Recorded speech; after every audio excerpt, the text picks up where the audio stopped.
Le coup de tocsin. Et c'est le coup de tocsin d'Alexandre Cugnache qui souhaite revenir sur Candace Owens, vous savez, cette journaliste américaine qu'on dit proche de Donald Trump et qui, depuis maintenant, ça fait 2-3 vidéos qu'elle a publiées concernant Brigitte Macron, l'affaire Brigitte Macron. Et les éventuels changements de sexe, et éventuels d'où viendrait, enfin qui est qui dans dans le couple Macron, qui s'est rencontré à quel âge, enfin voilà, tout sur Brigitte Macron. Voilà ce qu'a décidé de proposer, c'est presque une série. J'ai vu que sa dernière vidéo avait déjà été vue plus d'1 million de fois alors qu'elle a été publiée hier seulement. Donc on voit en effet cette série à grande audience, en tout cas qui est très très très suivie, et qui a forcément un impact, qu'on le veuille ou non, et c'est aussi pour ça qu'on a un devoir d'en parler, qui a forcément un impact sur, en tout cas, la vue que beaucoup d'Américains au moins, et puis de Français également, parce que c'est très très suivi, ont sur le couple présidentiel. Alors, Alexandre Cunha-Japroval, je vous propose de nous dire ce que vous en avez pensé, puisque vous avez regardé l'épisode 1, c'est ça? Oui, bonjour Clémence. J'ai regardé le premier épisode, enfin l'introduction, le premier épisode et le deuxième là, qui a été diffusé hier soir. Je dois vous dire que, bon, déjà, je vais commencer par dire d'où je parle, comme disaient les communistes. Moi, j'ai une sympathie, vous le savez, pour Donald Trump. J'ai même de la sympathie pour Candace Owens. Donc, j'ai plutôt un préjugé favorable quand je regarde ces vidéos. En plus, j'avais suivi le travail de Xavier Poussard avec intérêt en France. D'ailleurs, je dois dire quand on connaissait un peu le dossier, on n'a pas appris énormément de choses. Mais bon, j'ai pas l'impression que pour le moment, ça soit l'objectif. Simplement, je dois vous avouer, et c'est ce que je vous ai dit en préparant cette chronique, que j'ai été assez perturbé en regardant notamment non pas l'épisode d'hier, mais le précédent.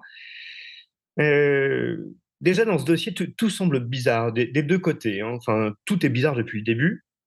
Mais ce qui est particulier, c'est que en réalité, les seules pièces sur lesquelles s'appuie Candace Owens dans ce dossier, c'est les fameux courriers d'avocats qu'elle aurait reçus.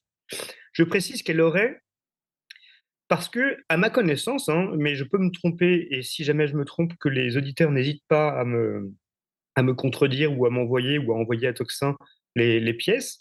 Elle s'appuie donc sur 2 courriers d'avocats qui, pour l'instant, ne sont pas publics. On en a des extraits qui sont diffusés sur YouTube, mais encore une fois, je vous l'avais dit la dernière fois, sur cette première lettre, c'est très bizarre. On n'imagine pas un avocat écrire comme ça. Et surtout, le deuxième courrier là, dont elle parle, c'est un courrier d'avocat à avocat et confidentiel. Et alors ça, pour le coup, c'est vraiment très étrange parce que le principe, alors en tout cas en droit français, je sais que c'est un peu plus compliqué aux États-Unis, mais en France, un courrier confidentiel entre avocats est, par définition, confidentiel. Oui. Vous n'avez pas à le diffuser. Heu, de telle sorte que même un avocat n'a pas à diffuser un tel courrier à son client. Alors évidemment, il peut lui en faire connaître La la teneur, teneur, oui. la substance, et cetera, mais normalement, ça reste entre avocats. C'est le principe. Si vous utilisez des avocats pour discuter entre vous, c'est précisément pour vous garantir la confidentialité. Donc déjà là, il y a un vrai problème.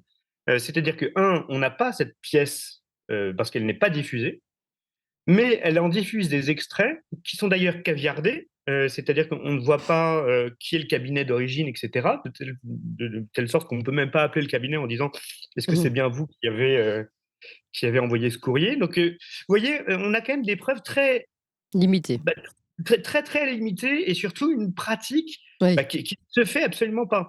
Et alors j'entends beaucoup sur les réseaux dire: «Oui, mais aux États-Unis, il y a le premier amendement qui protège la liberté d'expression». C'est parfaitement vrai, mais il n'en demeure pas moins, que, le principe de confidentialité existe aux États-Unis.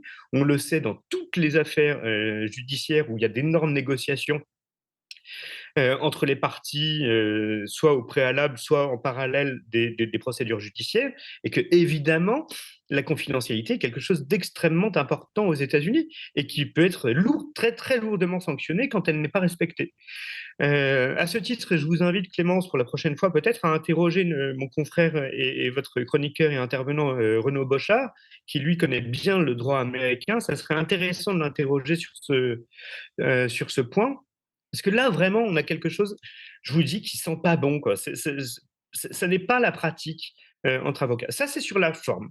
Sur le fond, si ces lettres sont vraies, encore une fois, ça ne ressemble pas à une lettre d'avocat. Euh, c'est extrêmement maladroit. Enfin, pour le dire à vos auditeurs, en gros, si vous écrivez un courrier confidentiel entre avocats, vous ne passez pas des pages à dire ah oui, mais c'est méchant ce que vous avez fait, c'est pas bien, on n'est pas Mmh. d'accord, Vous y etc. allez droit au fait. Vous allez droit au fait, vous dites écoutez, on vous reproche ça, vous savez que c'est puni par la loi, ça peut vous coûter de temps, alors soit vous arrêtez, soit vous nous dédommagez, soit on vous poursuit. Mmh. Enfin, on raconte pas sa vie, hein, c'est pas le principe.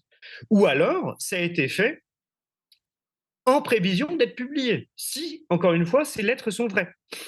Mais dans ce cas, c'est encore une fois maladroit, ou alors ça vise à détourner l'attention, c'est ce que je vous disais la dernière fois, mais encore une fois, ces pratiques se répètent. Sauf que, contrairement à la dernière fois, maintenant on est sûr, sous réserve que ce courrier soit réel et qu'il existe vraiment, que cette fois, ce n'est pas un courrier qui a été adressé à Candace Owens, auquel cas elle était parfaitement libre de le diffuser, mais à son avocat. On voit bien dans le courrier, votre cliente a dit, etc., etc. Donc c'est bien un avocat qui parle à un avocat.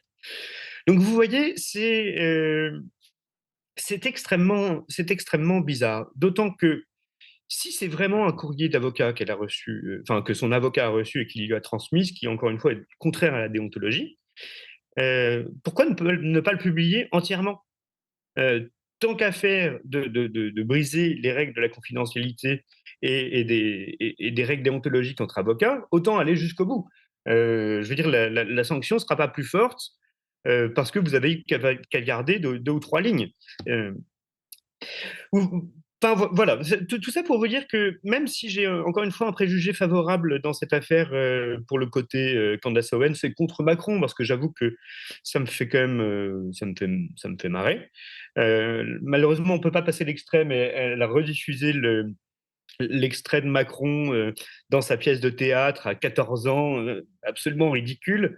Et elle dit, mais attendez, est-ce qu'une femme normale de 40 ans peut tomber amoureuse d'un enfant de 14 ans qui, en plus, n'a pas l'air brillantissime. Enfin, je veux dire, ça reste un gamin. Et d'ailleurs, personne lui en veut de ne pas être un très, très grand acteur à 14 ans. C'est pas le sujet. Mais généralement, une femme normale de 40 ans ne s'éprend pas d'un enfant. Voilà.